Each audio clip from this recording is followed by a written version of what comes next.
Wolverine clothes are ready, and here how we look with the mask. And let's get to it.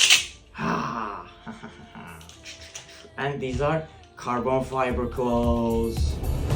When you call my name, it's like a little prayer. Down on my knees, I want to take you. I'm gonna do the other one too. I can feel your power. Nice. Clothes ready. Let's get them out. Nice. Ready for action.